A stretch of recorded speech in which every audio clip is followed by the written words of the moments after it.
2014, the cold Tennessee air settled over the rugged landscape as Marion Smith and Jim Fox set out for another day of exploration. The two experienced spelunkers had planned to survey an unknown cave, mapping its tunnels and searching for new passages hidden beneath the Earth's surface. It was a routine they had followed countless times before. After hours of navigating tight passages and carefully documenting their findings, they emerged from the cave, exhausted but satisfied with their work. But just as they were preparing to leave, something caught their attention. A small, barely noticeable opening in the rocky terrain. It was an unnamed karst feature. A karst feature is a natural landform created by the slow dissolution of soluble rocks like limestone, dolomite, or gypsum. Over thousands or even millions of years, water seeps into cracks in these rocks, gradually eroding them and forming underground drainage systems, caves, sinkholes, and other unique geological formations. These features can include vast cave networks, deep sinkholes, underground rivers, and disappearing streams. Because of their unpredictable nature, karst landscapes can be both fascinating and dangerous, with hidden tunnels, unstable rock formations, and sudden collapses. Most would have overlooked it, but to seasoned spelunkers like Smith and Fox, it was an irresistible discovery. It was a narrow curved passage that they thought led to unexplored sections of the cave. Since the Earth had been shifting for thousands of years, shaping tunnels and chambers deep below the surface, there was no way to know which kind this was unless they checked.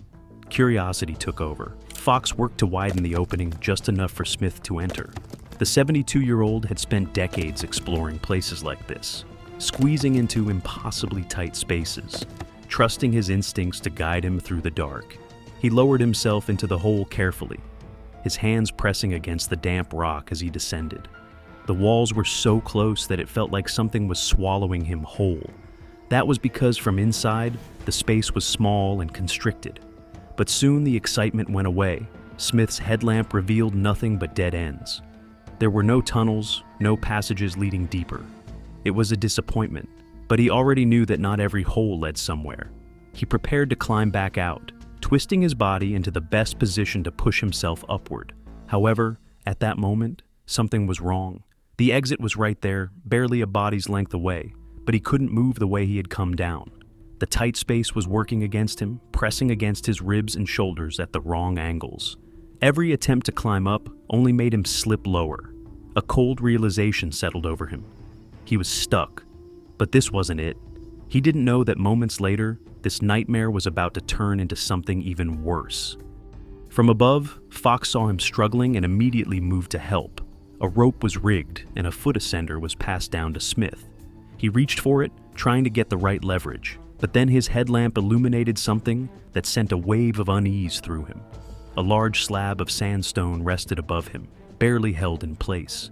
It was cracked, unstable, a heavy mass just waiting for the slightest shift to send it crashing downward. He recognized the danger instantly. If it moved, it could trap him. Worse, could crush him. And then, while he barely had enough time to process his dire situation, a deep, grating sound filled the tunnel, stone grinding against stone, followed by a sudden, violent crack. The boulder plunged downward. He was already wedged tightly and had barely enough space to breathe. Now the heavy rock worsened his misery. He was being crushed against the cave. Hey everyone, big heads up, Paleo Valley's running a sale on all their meat sticks right now. You can get 30... Heavy rock worsened his misery. He was being crushed against the cave walls. Pain exploded through his body. His unusual curved angle in a constricted space made his body twist, making everything feel 100 times more miserable. The weight of the rock crushed his thighs and hips, pinning him. His breath caught in his throat as a sharp burning agony radiated through his lower body. His ribs felt like they were on fire, his legs completely immobilized under the unrelenting pressure.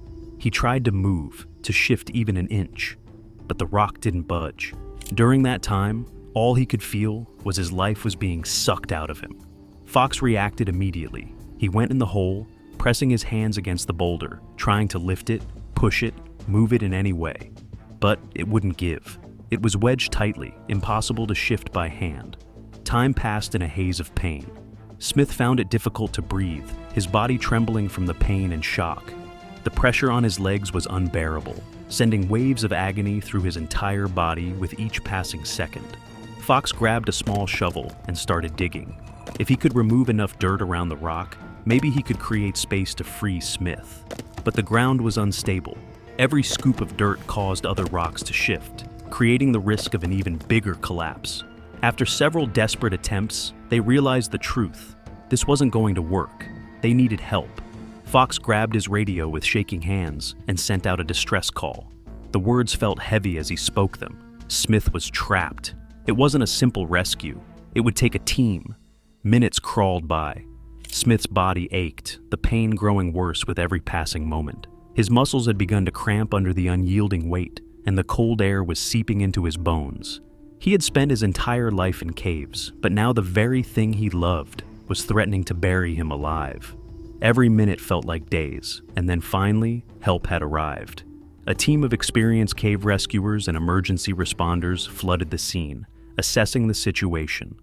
There was no easy solution. The rock was too large to move manually, and the space was too tight for heavy tools. A new plan was made. A second hole, parallel to the first, was dug. The goal was to tunnel beneath Smith and remove the rock from underneath. It was a slow, delicate process. Every movement had to be calculated. Every piece of dirt removed carefully to avoid triggering another collapse. Smith was in agony. Hours had passed. His body was screaming for relief, the pain growing unbearable. Medical personnel arrived and administered an IV, providing fluids and pain relief. It dulled the sharpest edges of the suffering, but not the terror of being trapped, helpless, unable to move. Then came a new idea. Clinton Elmore, one of the rescuers, had experience with rock removal. He knew the type of sandstone that had pinned Smith, and he had an idea. It wouldn't shatter into flying debris if handled correctly. Instead of trying to move the boulder by force, they would weaken it strategically. A small hole was drilled into the rock. The rotary hammer sent vibrations through the stone, a deep rumbling sound filling the space. The pressure was unbearable, every jolt sending fresh waves of pain through Smith's body. But then, something shifted. The rock moved. It wasn't much, just a fraction of an inch, but it was enough. Elmore reached down, wedging his hands beneath the massive weight. His muscles strained as he pushed with everything he had. The boulder lifted, just enough. Smith didn't hesitate. With the last of his strength, he dragged himself forward, his entire body screaming in pain as he inched past the crushing weight that had held him prisoner for 6 long hours. And then, he was free.